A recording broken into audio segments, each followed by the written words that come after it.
The stand-in's revenge. The poorest year of my life, I sold myself to Ethan Cross for $300,000 to be his white moonlight substitute. His friends forced me to drink until I had internal bleeding. They asked him, "Do you feel sorry for her?" He looked down, his tone indifferent. "She's just a stand-in." Later, to save his white moonlight, Ethan watched me fall from a cliff into the ocean. The rescue team never found my body. Suddenly, he went crazy, searching for me all over the world. 5 years later, I was invited back to the country. We met at an event. He stared at me with red-rimmed eyes. "I knew you weren't dead. I've been looking for you." I took a step back and smiled politely but distantly. "Sorry, who are you?" In Ethan Cross's heart, I only held the empty title of girlfriend. I was actually just a substitute for Sophia Lane, and a low-quality one at that. Who could blame her for being a precious, sought-after A-list actress? While I came from humble beginnings, $300,000 was enough for Ethan to buy my dignity. The day Sophia returned to the country, topics about her dominated the trending searches. Ethan went to the airport to pick her up for a party. Before leaving, he only dropped one line to me: "Not coming home for dinner tonight." After only reading for an hour, he called again. "There's a bottle of vintage wine in the cabinet. Find it and bring it to the restaurant." Just as I was getting into study mode, I was interrupted. After hanging up, I sighed, went to find that bottle of wine, and drove it over. In the extremely private restaurant's VIP room, the lights were bright and luxurious. At the center sat Sophia Lane and Ethan Cross, surrounded like stars around the moon. She wore a flowing silver dress, her body slightly leaning toward Ethan, intimate and close. Everyone was cheering, "Sophia's finally back. You don't know how long Ethan has been waiting for you." I walked over and stood in front of Ethan. "The wine you wanted." I found it by the label, should be correct. The originally harmonious atmosphere froze for a moment because of my arrival. I put down the wine bottle and turned to leave. Sophia spoke coolly behind me. "Stop. Come open the wine and pour it for us." I turned around, instinctively looking toward Ethan. He wore a shirt with 2 buttons undone, leaning back in his chair, his gaze casually directed at me. "Don't you understand?" "I understand." I lowered my eyes. "I'll go get a corkscrew." The moment I stepped out, I heard Sophia's questioning voice behind me. "This is the kind of trash you like now?" Ethan remained silent. His friends defended him. "Don't be angry, Sophia. Ethan only has you in his heart." "Yeah, you can't blame Ethan. She's the one who keeps clinging to him, won't leave no matter how much we try to drive her away." After pouring the wine, Sophia still wouldn't let me go. She was holding back anger, making me serve her soup and peel shrimp, then smiled sweetly and asked, "Which university did you graduate from?" 0. 6. State Tech. "Such a famous school didn't teach you about self-respect and self-love?" Her face darkened as she suddenly raised her hand, splashing most of the soup on my chest. Shamelessly clinging to Ethan, how cheap can you get? That desperate to climb the social ladder? The liquid soaked through my clothes, leaving a burning pain on my skin. Ethan held Sophia's hand, gently comforting her without even glancing at me. "I ordered that pink diamond necklace you like. Don't be mad at me anymore, okay?" A troublemaking friend mixed red wine, white wine, and beer into a full glass, pushing it in front of me. "Drink this as an apology to Sophia." Another person complained in dissatisfaction. "Such expensive wine is wasted on her." In Ethan's circle, Sophia was everyone's white moonlight. Because of this, no one looked up to me. They found every way to make things difficult and humiliate me. Ethan never stopped them. Especially not this time, in front of Sophia. I picked up that glass of murky liquid and drained it in one gulp. The intense burning sensation from the alcohol spread from my throat all the way to my stomach. Tears immediately welled up. I bent over, unable to help but lean on the table and dry heave. Enough. Stop being disgusting. Get out. Ethan casually picked up the corkscrew and threw it at me. He didn't control his strength well. It hit my temple, and after the sharp pain, blood gushed out, flowing down my cheek. He froze, instinctively standing up and taking a step toward me. I covered my forehead, bowed, and quickly ran out. After returning home, I showered and simply treated the wound. I found that Ethan had also come back. He looked very unhappy. I somewhat understood. Did Sophia fight with you? Nina! He coldly scolded, striding over to me, grabbing my wrist and pushing me against the bed. I struggled to push him away, but the difference in strength between Ethan and me was like heaven and earth. The lamp swayed, its light stinging my eyes, so I instinctively closed them, but tears kept seeping out. He paused for a moment, gripping my chin and forcing me to look up. Why are you crying?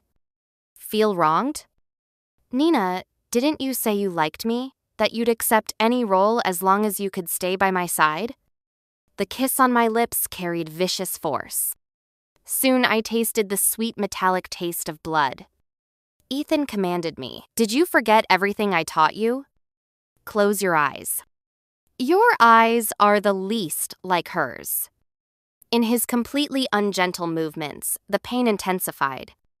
The moment I helplessly opened my eyes, I met his inexplicably dark gaze, like some kind of emotional release.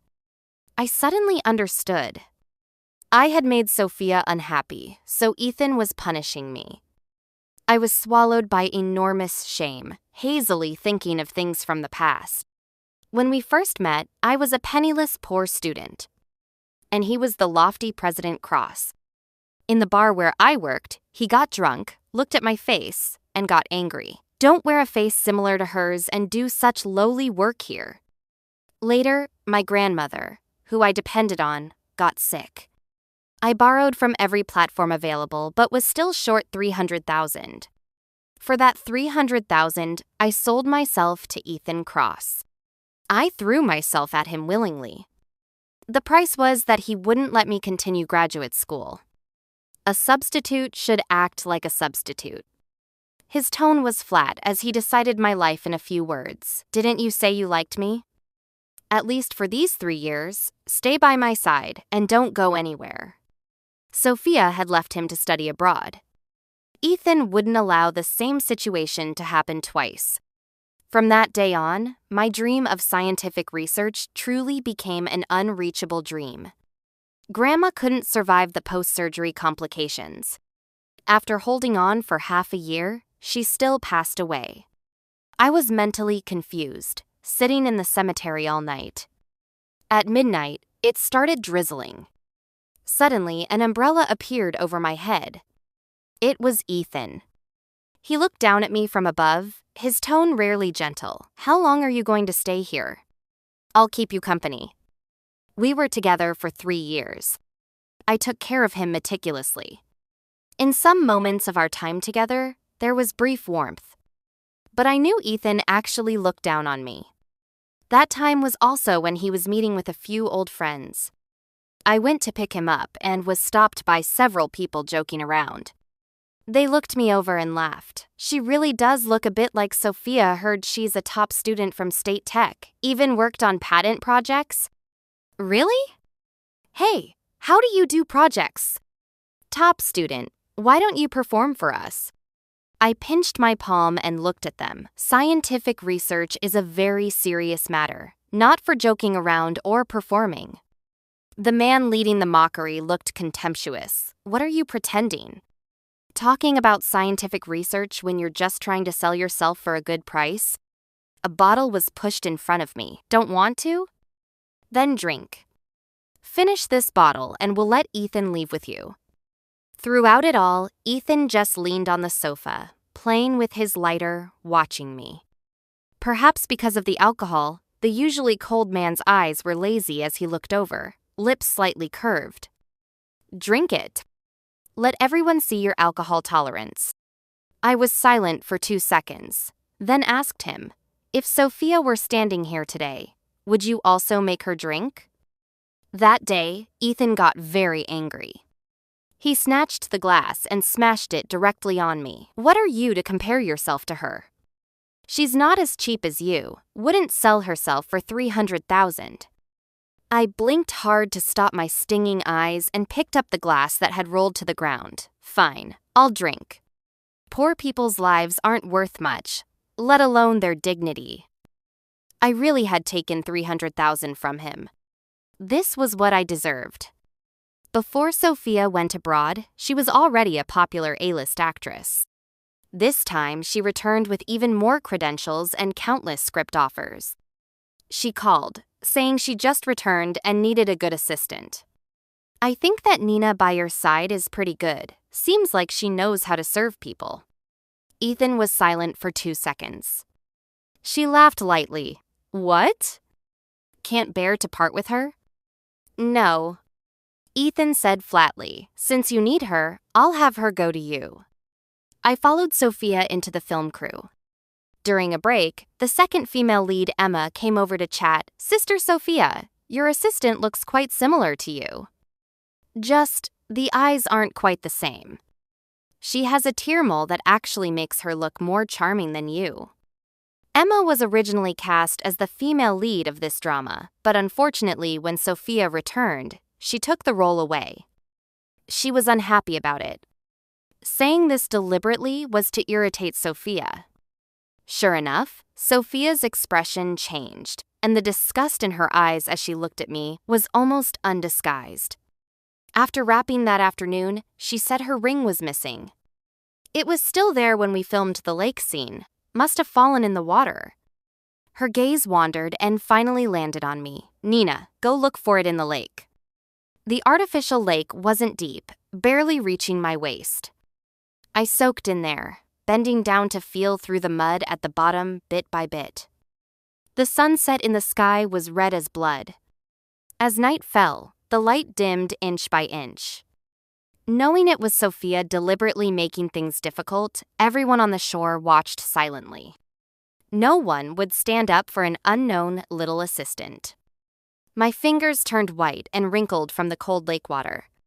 When I lifted them, mud fell from them. Suddenly, I thought of my university days. I spent time in the lab working on my graduation project. My hands needed to stay dry and clean, holding test tubes, petri dishes, and slides, observing results, recording data. My senior and advisor both said I was a very talented student who would definitely go far in this field. But ordinary people's lives can't withstand any storms. Just a little setback can destroy everything. It had only been 3 years, but it felt as distant as a previous life. Finally, when it was completely dark, the stylist spoke up. Sister Sophia, I found your ring on the dressing room table. I probably accidentally left it there. Sophia took the ring and casually threw it into her Hermes bag. Come up, Nina. Clean yourself up. Don't make it look like I bullied you. After wrapping, Ethan would come pick her up. I sat wet under some pear trees outside the set. I don't know how long passed before that black Rolls-Royce turned back. Ethan got out and walked over to me. Let's go home and change clothes. I didn't look up. He softened his tone slightly. Don't blame Sophia. She's just upset and venting. It'll be fine. Seeing I still didn't respond, Ethan lost patience. That's enough, Nina. Who are you throwing a tantrum at? I sniffled, holding back tears, and looked up at him. Ethan, it's been 3 years. Now Sophia's back too. Please let me go. His expression changed slightly. Where do you want to go? I took out a document from my canvas bag beside me. I applied to a top overseas university for graduate studies in life sciences. They've already sent me an acceptance letter. Before I finished speaking, Ethan suddenly snatched those pages and tore them to pieces. He gripped my wet wrist and pushed me into the car. His burning palm against my cold arm gradually transferred warmth. Under the dim car light, Ethan looked at me with cold eyes. Don't even think about it. You're not going anywhere. Nina, you're my girlfriend. After that day, I didn't go to the set anymore. Ethan found Sophia a new assistant and arranged for me to work at his company as his personal assistant. From now on, you'll follow me. He played with the pen in his hand, looking up at me with a slightly softer tone. That day at the set, it was Emma deliberately trying to drive a wedge between you and Sophia. I've already spoken to people. No one will hire her for acting anymore. Seeing I had no expression and didn't respond, Ethan's face darkened. His tone carried a warning. Nina, don't push your luck. Was I pushing my luck? Emma was just upset about having her role stolen and deliberately provoked Sophia with a few words. Both Ethan and I knew very well who the real culprit was. It's just that because I had made him angry that day, he deliberately tormented me in the car while I was soaking wet. I'd been running a low fever for several days. Feeling dizzy and weak from the medicine, I didn't have the energy to argue with him. I just lowered my head slightly. I understand. In the evening, I drove Ethan to dinner with Sophia after she finished work. As soon as she saw me, she said coldly, Ethan, I don't want to fight with you, and don't bring disgusting things to ruin my mood. Ethan glanced at me. Wait in the car. I nodded and turned to leave. On my phone was an email from my application school's advisor. Ning, the acceptance letter has been mailed to you. When can you come to school to register? Looking at your resume, I've already applied for the highest scholarship for you. I'm very much looking forward to teaching such a talented and hardworking student.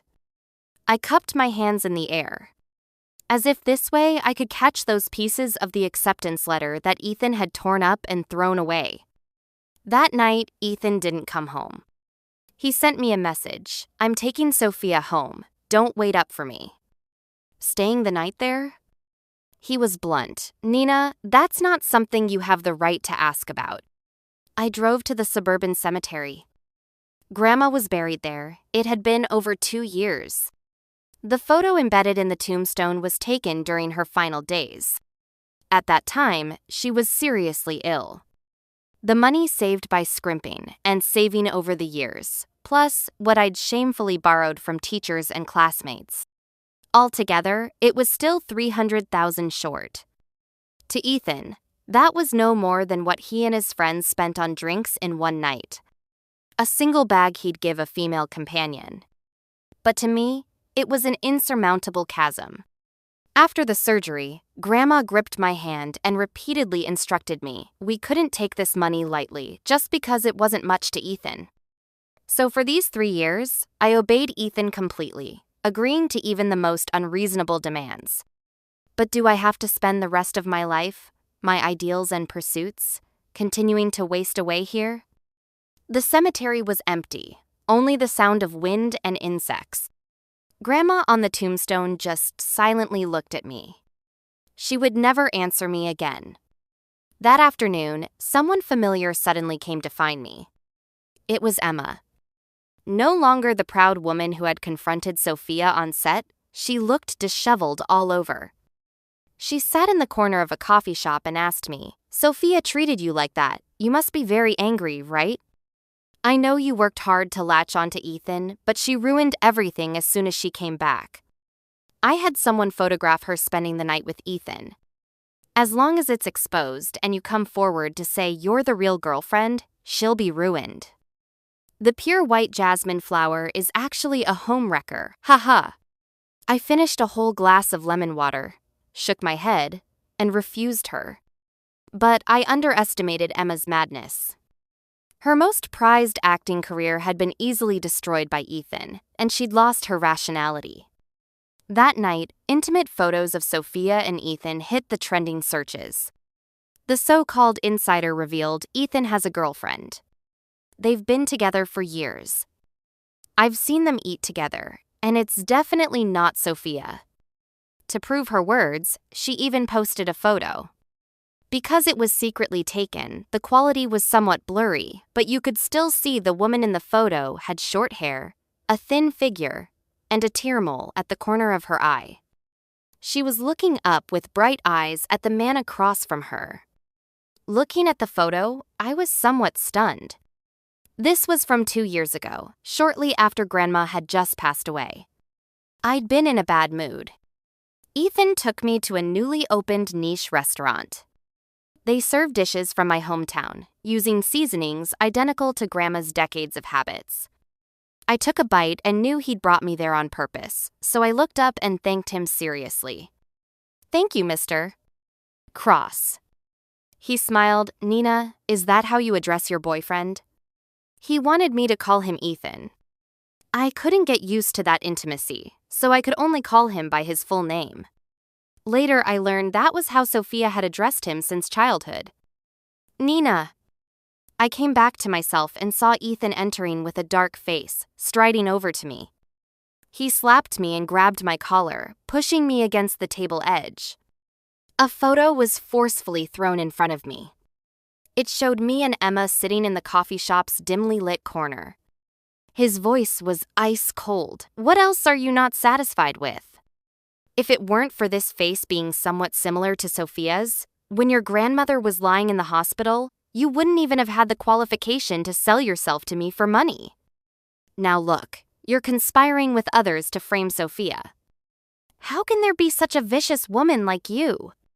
My cheek burned with pain, and the tight collar around my neck created waves of suffocation. I opened my mouth with some difficulty. It wasn't me. I refused her. Ethan wouldn't believe it. He gripped my chin hard, looking me up and down as if he wanted to carve out a piece of flesh with his gaze. After a long while, he sneered, "Third-rate trash. So cheap." He let go, watching me collapse weakly to the floor, and stormed out. The trending topic's direction quickly changed. Ethan's friends came forward to clarify that I wasn't his girlfriend. Mr. Cross initially helped pay her family's medical bills out of pity. He didn't expect her to cling to him desperately, always trying to offer herself to climb the social ladder. That dinner in the photo was also Mr. Cross trying to make things clear with her. Ethan had people release several photos. There were photos of me working at a bar, being harassed by customers. But from the shooting angle, it looked like I was playing hard to get. There were also photos of Emma dining with investors. Finally, photos of Emma and me at the coffee shop. Someone concluded, so Emma was resentful about losing her role and conspired with this nightclub girl to spread false rumors? Poor Sophia. My phone number was exposed. Thousands of abusive messages flooded in. Some people even dug up my ID information, demanding that my school revoke my graduation certificate and degree for moral corruption. Meanwhile, Sophia cleanly extracted herself from the media storm. The next evening, she gracefully posted a photo of a diamond ring on her social media. Engaged.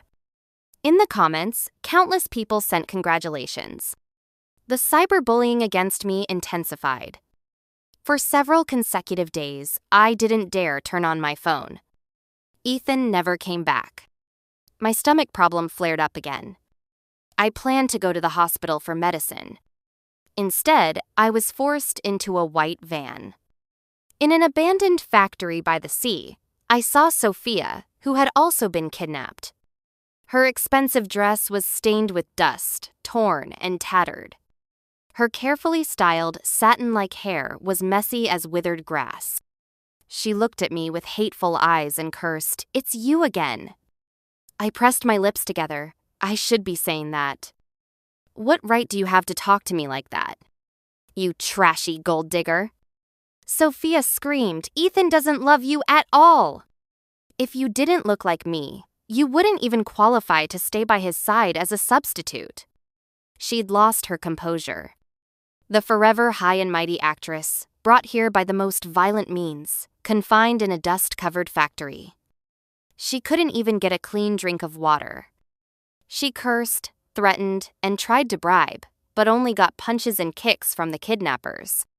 After 2 days, Emma appeared. I sighed. "I guessed it was you."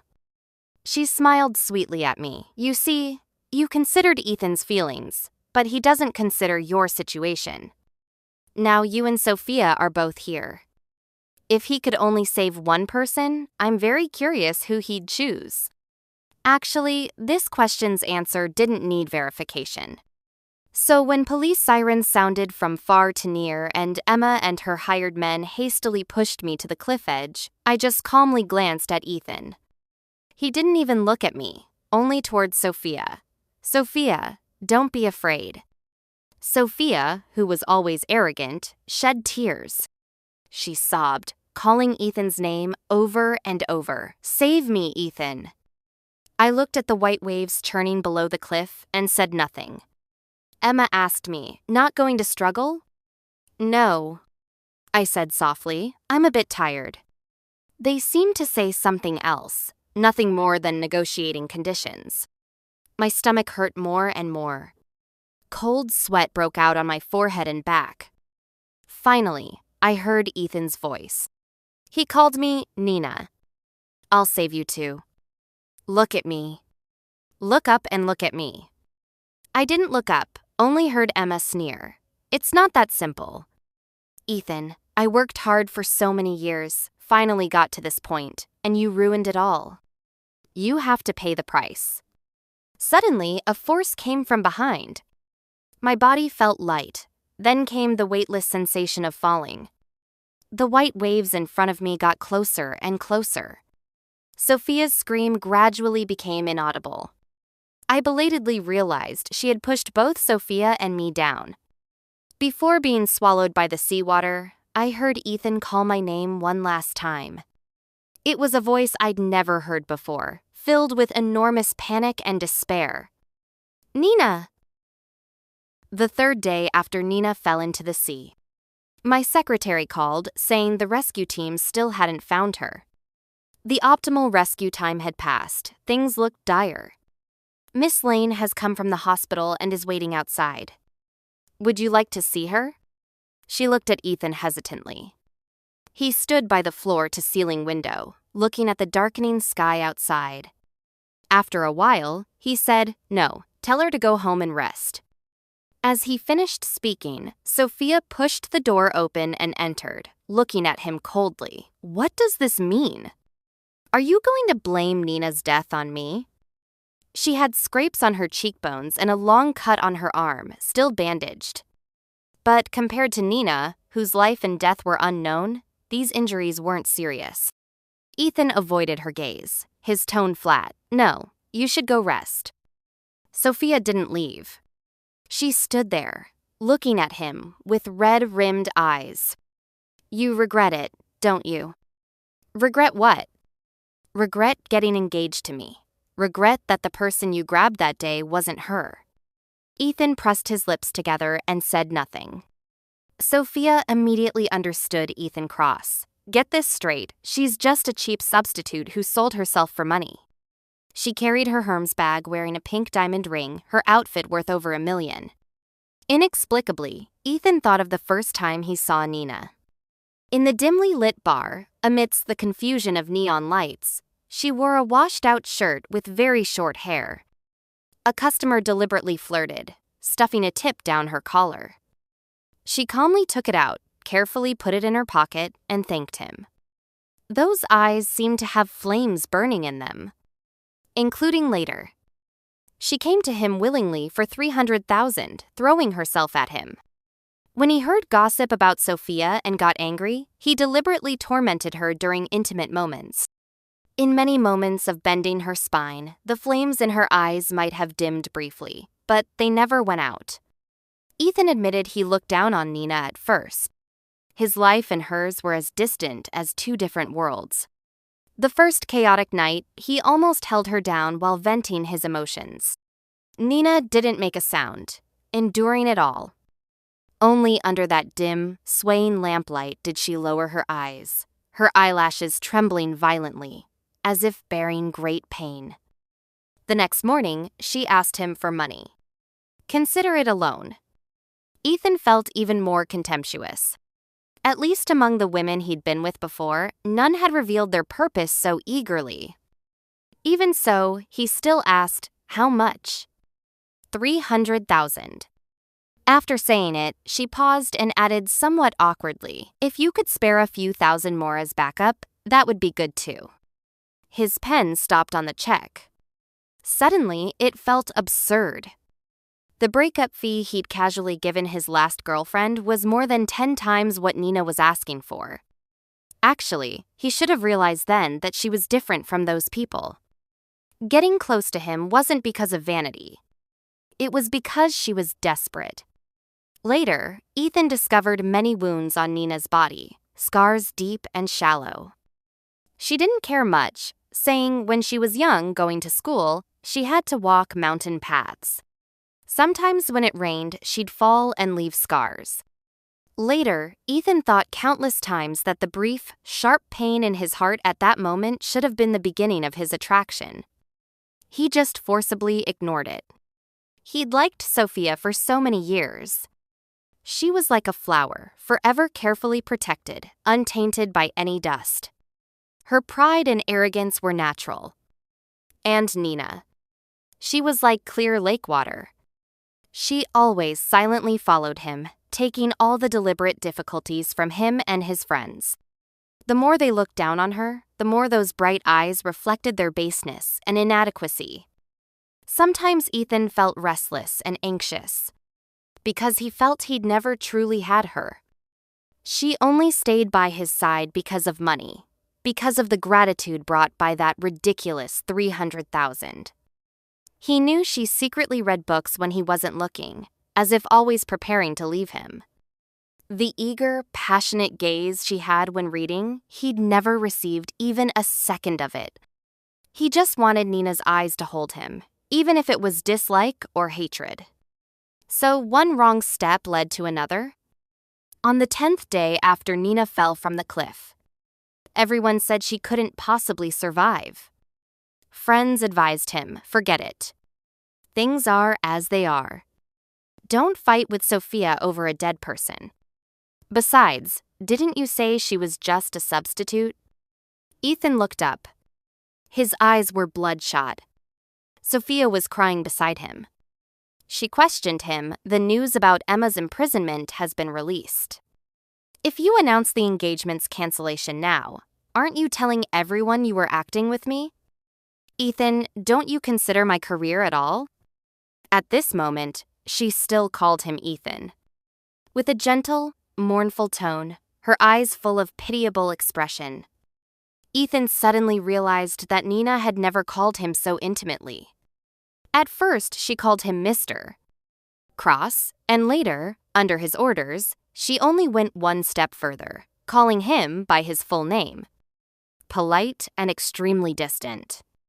Ethan began frequently dreaming of Nina. In his dreams, he hadn't humiliated and looked down on her, hadn't used the excuse of repaying gratitude to keep her by his side. So her attitude toward him gradually warmed, and she was willing to drop her guard and call him Ethan. He'd pick her up from the research institute after work, hiding a large bouquet of roses in the car. She'd be a bit surprised to receive the flowers, finally willing to give him a genuine smile. But when he woke up, there was nothing. On his bedside were books Nina had read, papers she'd written, experimental results she'd secretly researched. That was her world. He'd never entered it for even a moment. 3 years passed like this. One day in the news, at some overseas scientific achievement conference, he caught a glimpse of a slightly familiar figure in the corner. Ethan was so shocked he stood up, almost thinking he was still dreaming. He had someone investigate. They quickly replied that the person wasn't named Nina. She was a doctoral student in life sciences at a certain overseas university. As if falling from a warm, illusory dream, Ethan silently stared out the window for a long time. Then he said word by word, "She's still alive." Nina's body was never found. That meant she had some chance of survival, however small. Ethan began searching for her all over the world, starting from that cliff, where that sea current led, who had been there, nearby hospitals large and small. Hope was ignited again and again, only to be personally shattered. He was almost driven mad by this repeated torment. For 2 whole years, with no results. But he still held a glimmer of hope in his heart, still waiting. Waiting for some future day when she'd be willing to appear before him. Perhaps out of hatred and revenge, that would be fine too. The plane touched down on the runway. After brief ear-ringing, I removed my eye mask and took down my suitcase from the overhead compartment. The hotel arranged by the event organizers was downstairs from the venue. When I arrived, there were already quite a few people there. Grace had collaborated with me on a project before and was relatively familiar. She asked me, "Did you know?" Today's event also invited several big bosses with project investments. It has commercial aspects. Before she finished speaking, enthusiastic greetings came from nearby. "Mr. Cross is here too." Ethan Cross nodded slightly. "Yes, came to take a look." Grace saw this and changed topics. "See, that person is Ethan Cross. He originally did entertainment and IT industries, but these past 2 years he's been investing in biology and pharmaceutical projects for some reason." I smiled. "Really?" She nodded and continued gossiping. "Yeah, do you know his fiancée? Sophia Lane. Originally a hot A-list actress, but 2 years ago she went and got plastic surgery for some reason. As we spoke, Ethan and his companions had walked near us. "Mr. Cross, this is our specially invited guest who returned to the country, Dr. Notes. Celia Starr from Midwestern University's cell biology program." Under a bright crystal chandelier, Ethan's indifferent gaze swept over and suddenly froze on my face. Everyone around sensitively noticed something was wrong. But he seemed oblivious, only looking at me with red-rimmed eyes. "I knew you weren't dead." "I've been looking for you." I stepped back, avoiding his reaching hand. "Sorry, who are you?" The atmosphere froze for a moment. Finally, a staff member came over to smooth things over, politely escorting him away. Ethan took a seat in the VIP section, his gaze piercing through the crowd toward me, unwilling to look away for even a moment. Grace asked curiously, "Do you know Mr. Mainde? Cross?" "No." I curved my lips. Maybe he mistook me for someone else. The event proceeded smoothly. Finally, staff from the Metropolitan Life Sciences Institute announced the list of specially appointed doctors. My name was prominently listed. Celia Starr. I went on stage and made a few remarks. For a moment, my eyes met Ethan's in mid-air. For the next few years, I'll be staying in Metro City. I hope to have academic exchanges with colleagues here. I bowed and stepped down, returning to sit beside Grace. She suddenly slapped her thigh. "I remember now. Celia, you look quite similar to Mr. Cross's fiancée, Sophia Lane, before her plastic surgery. He probably mistook you for Sophia." I finally smiled genuinely. "I think so too." After the event ended, I wasn't surprised to see Ethan's Rolls-Royce downstairs at the hotel. He leaned against the car, looking at me with an almost obsessive gaze. "Nina." I nodded politely. "Mr. Cross." Pain flashed in his eyes. "You hate me, don't you?" "Please don't think that way, Mr. Cross." I sighed. "If there's nothing else, I'll be going." "Don't go." He grabbed my sleeve, his voice trembling like some kind of plea. "That day at the cliff, I didn't not want to save you. I just instinctively grabbed Sophia. Later, I had people go down to find you. They all said that cliff was very high, your hands were tied, falling down would surely be fatal. But that day, I saw you on the news." I looked down at my watch. It was getting late, and I really didn't want to stand on the street listening to his soul-searching on my second day back.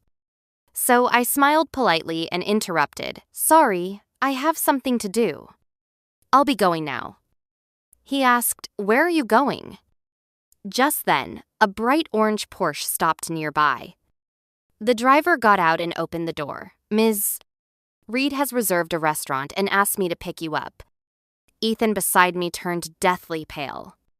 He watched me get in the car. Just as the door was about to close, he suddenly reached out to stop it and asked, "Who is Ms. Reed? That doesn't seem to concern you."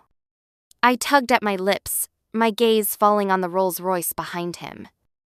I couldn't help but add, after all these years, Mr. Cross doesn't change cars? Doesn't that not quite match your status?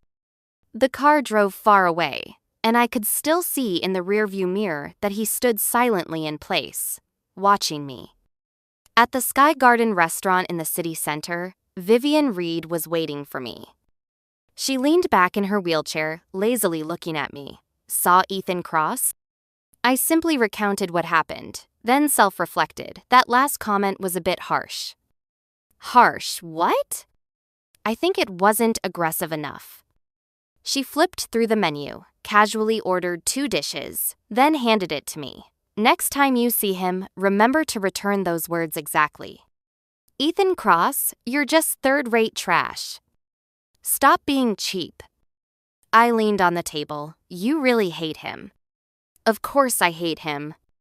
While you were studying abroad for your master's and doctorate, I was fighting with him domestically, stealing several of his projects. Every time you had reconstructive surgery, I arranged bad publicity for Sophia. She smiled with narrowed eyes. You don't hold grudges, but I'm very vindictive. The warm yellow light shone on her face. Those eyes sparkled, her expression sharp and fierce. When I first met Vivian Reed, she was like this. Legs disabled, sitting in a wheelchair, but showing no sign of dejection. She smiled and said, "I'm the one who had you pulled up. Little girl, you're really smart. Before being pushed down, you cut the rope yourself, but left just a bit so no one noticed your little trick." Now Ethan Cross has hired a rescue team, searching that area for your body. If my yacht hadn't happened to be nearby, how long would you have had to swim to reach shore? I was soaking wet, wrapped in a bathrobe, and said quietly, however long it took would be fine. As long as I could completely escape from Ethan Cross's side, anything would be okay.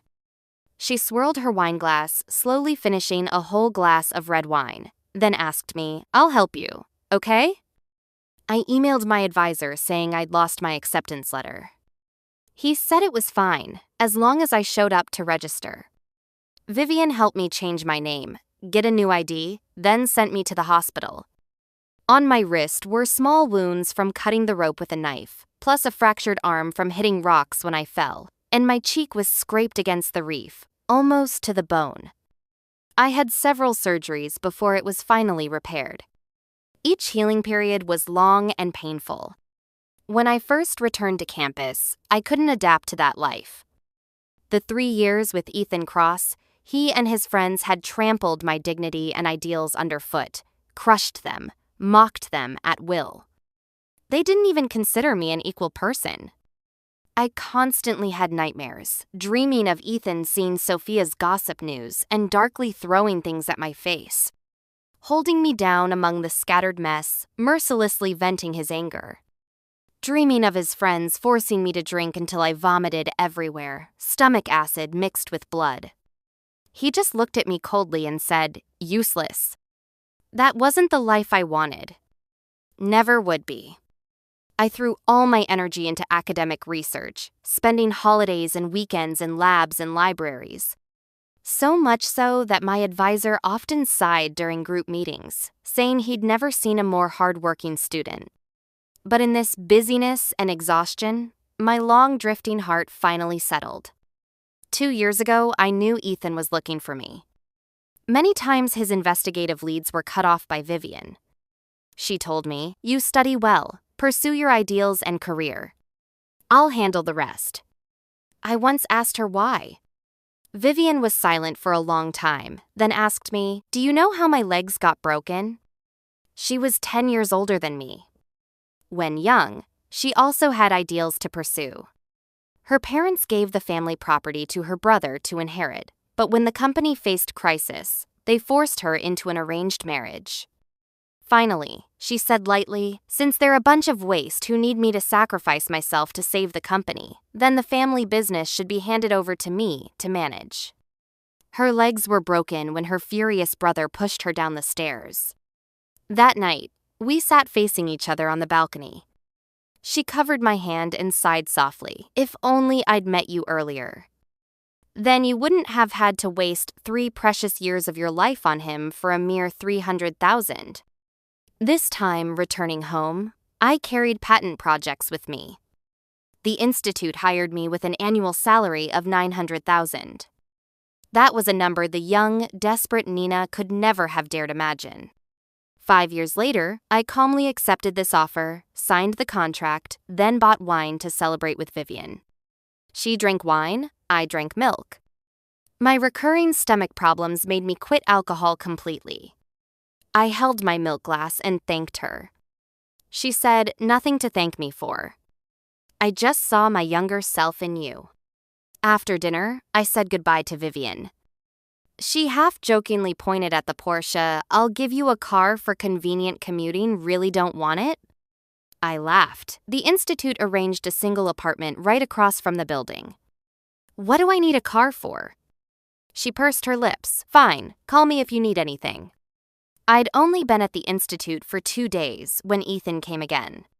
He found me in the cafeteria, sat across from me, and stared at the corner of my right eye for a long time. After a moment, he asked softly, "Where's the tear mole?" "Oh," I replied casually. When I fell from the cliff, my face was injured. After reconstructive surgery, it looked different from before. His hands on the table suddenly began trembling. He asked, "Did it hurt?" This was an absurd question. I put down my chopsticks, looked up, and gazed at him calmly. "Ethan Cross, regardless, you shouldn't be asking this question. What pain I endured during those 3 years with you, maybe you've forgotten, but I remember clearly. Abusers always forget easily, ignoring the harm they've caused others." Meeting Ethan's eyes, I kindly helped him count on my fingers. "That time I had a fever of 102F, and Sophia happened to hang up on you from abroad. You were angry and took it out on me. You said fever patients felt good to hold. When I went out with you, your friends forced me to drink until I vomited blood. You made me take a taxi to the hospital alone. Without someone to sign as guardian, I had to do the endoscopy without anesthesia. When Sophia got bad publicity from Emma, you said I orchestrated it, called me third-rate trash, and slapped me twice. There were many other times. I got used to it, so reconstructive surgery wasn't very painful." With each sentence I spoke, his face grew paler. Finally, the forever high and mighty, noble and cold Ethan Cross cried in front of me. I felt embarrassed and looked around.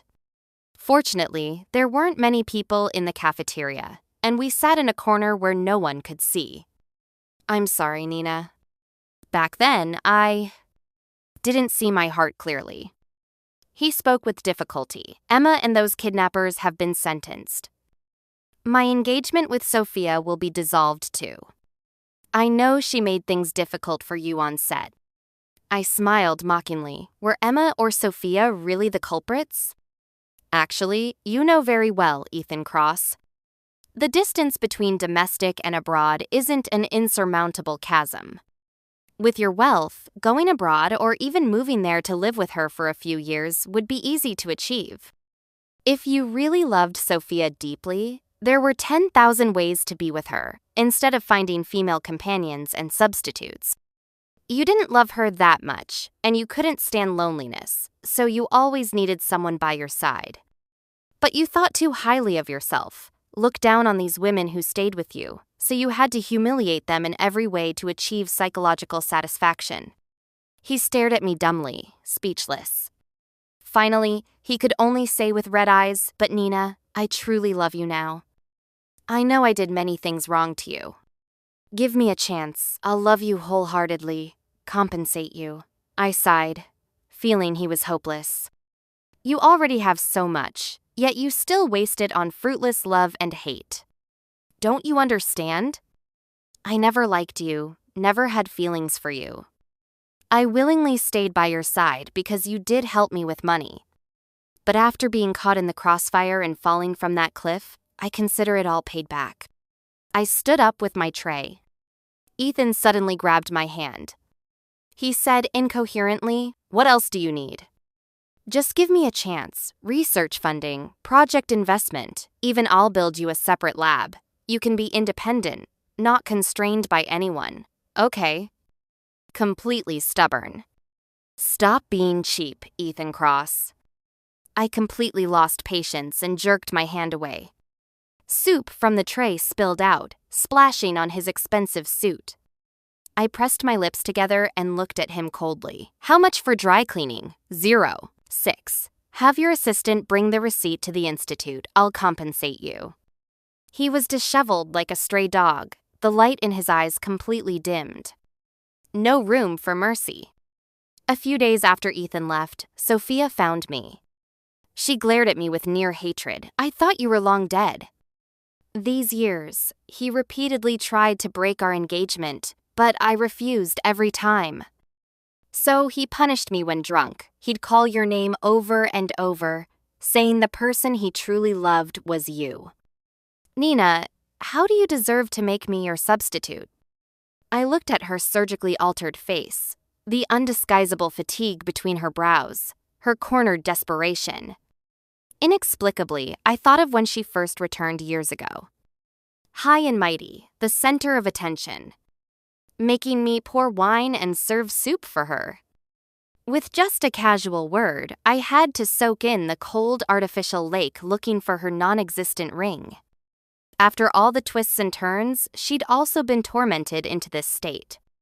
Seeing me continue to gaze at her calmly, Sophia's emotions suddenly collapsed. She stood up abruptly, glaring at me. "Why did you come back?" "Since you left, you should never have returned. Do you know that as soon as you came back, Ethan insisted on breaking our engagement? He said he wanted to pursue you with a clean slate, to earn a chance from you. I went abroad to study, do research, then brought my achievements back to continue my education and contribute to the country and people. I don't think that's wrong." I stirred the coffee in front of me, my tone flat. "Miss Lane, you're narrow-minded, confining your thoughts to useless love and hate. What right do you have to question me?" She glared at me hatefully, but couldn't say anything. Sophia and Ethan were the same type of people. Born with everything, lacking nothing. In their view, you not loving me and me not loving you was the greatest misfortune. But what I wanted was always just the path to my ideals.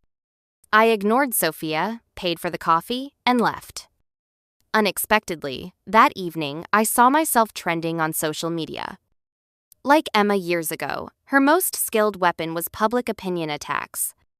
In that long post, she and Ethan were long-term unmarried couple, and I was the villain who returned home to steal someone's love. Unable to find me, people went to the Institute's official account to demand my dismissal. Even with academic credentials, how can someone with such poor character take on important scientific research work? This wave of public opinion was fierce. Some extreme fans even came to the Institute with banners. I called the police directly. Vivian was furious. I was being nice to her. What right does some plastic surgery monster have to make trouble? I stopped her. This time, I'll handle it myself. Some things, just because I didn't speak up back then, didn't mean I hadn't kept evidence. I registered an account and posted a video. 06.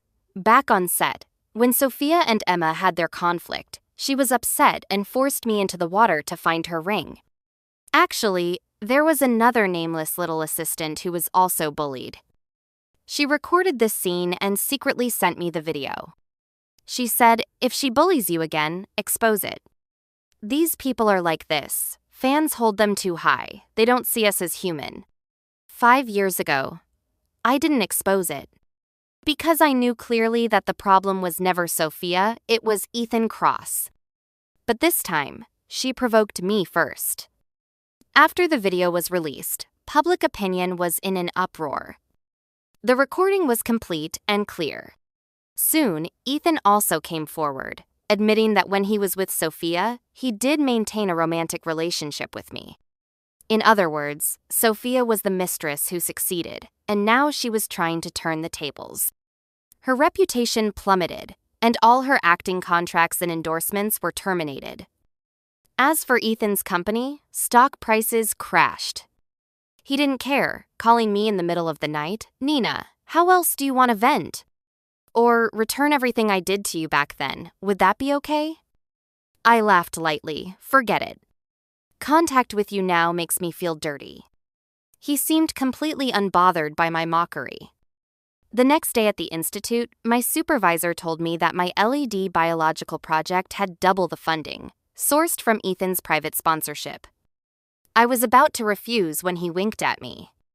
"Since it's funding, how to allocate it is entirely up to you.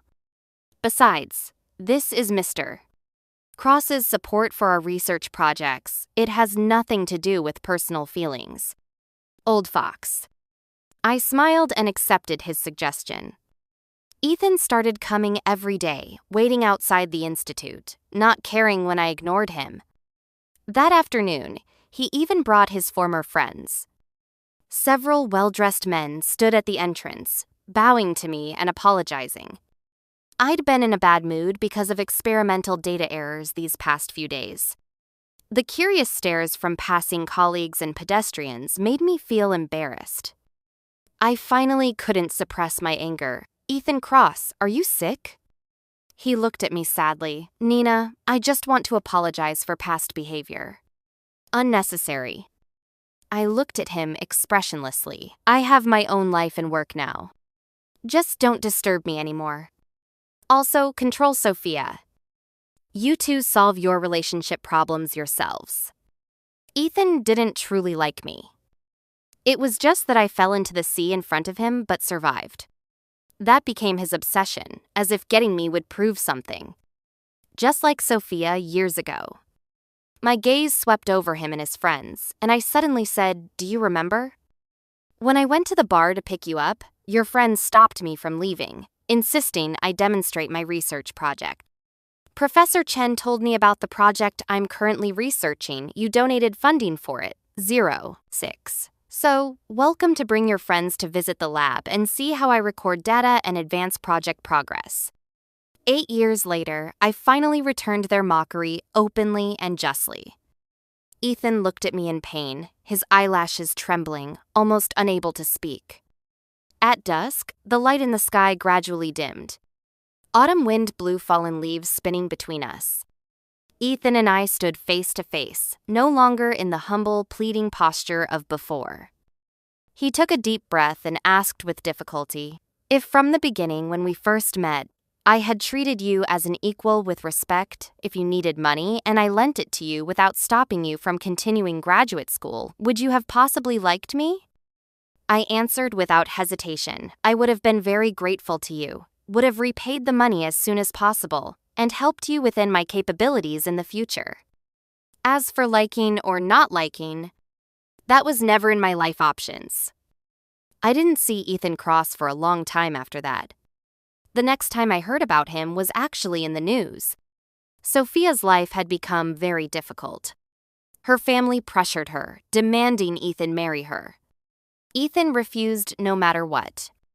Annoyed by the pressure, he drove out to clear his head. His brakes failed on a mountain road, and he fell off a cliff. When rescued, he was covered in blood and in a deep coma. Police investigated and eventually traced it back to Sophia. She confessed. "Yes, it was me, 06. He came after me first. Why should he abandon me for some poor knockoff?" The once cloud-high actress had fallen into the mud, completely losing composure. If I can't be happy, he shouldn't think about getting away clean either. Several of Ethan's former friends came to me, wanting me to visit him in the hospital. I firmly refused. I don't think that's necessary. He angrily glared at me. "Do you know what Ethan did for you?" "I know." I smiled. "Was it bringing me to your gatherings to let you force drinks and mock me, or releasing misleading photos and slandering me for Sophia's sake?" His face changed dramatically, speechless. The experimental project went through many setbacks, but finally succeeded. When the achievement conference was held, Ethan was still lying unconscious in the hospital. Afterward, I visited the cemetery again. Grandma was still there on the tombstone, smiling kindly at me. I exhaled, watching white mist disperse in the cold air. Actually, before Grandma passed away, she had gripped Ethan's hand and asked him to treat me well. She said, "I know Nina borrowed $300,000 from you because of my illness. It's my fault for being useless. Don't blame her, she's really had it hard all these years, suffered so much." Her withered hand showed blue veins from gripping tightly. Her speech became more labored, "Be good to her." Ethan was silent for a while, then said, "Okay." Only then did Grandma peacefully pass away. I collapsed on her body, barely able to make a sound, just crying continuously. When I inadvertently looked up, I saw Ethan frowning, using disinfectant wipes to clean his hands. He always looked down on me, and looked down on poor people struggling desperately to survive in this world. But now, it was his turn. My experimental results are gradually being implemented, and I'll soon participate in the next project. Maybe many years from now, I'll be a famous biologist whose name will go down in history. By then, you'll surely be happy for me too, right? I leaned against Grandma's tombstone and talked for a long, long time. Until the sky was completely dark, then got up to leave. Vivian was waiting at the entrance. She'd specifically had the driver bring a black car to pick me up. After getting in, my frozen body gradually regained feeling. She asked, "Now that Ethan Cross is lying in the hospital and it doesn't matter anymore, want to change your name back?" I thought about it. That would be good. Nina was the name Grandma gave me. I still hoped that if my name went down in history someday, it would be under that name. That night, the sky was cloudless and the moonlight bright. Outside the car window, tree shadows and streetlights flashed by. I was finally once again on the path toward the ideals I'd pursued for many years. This time, I would never stop again. The end.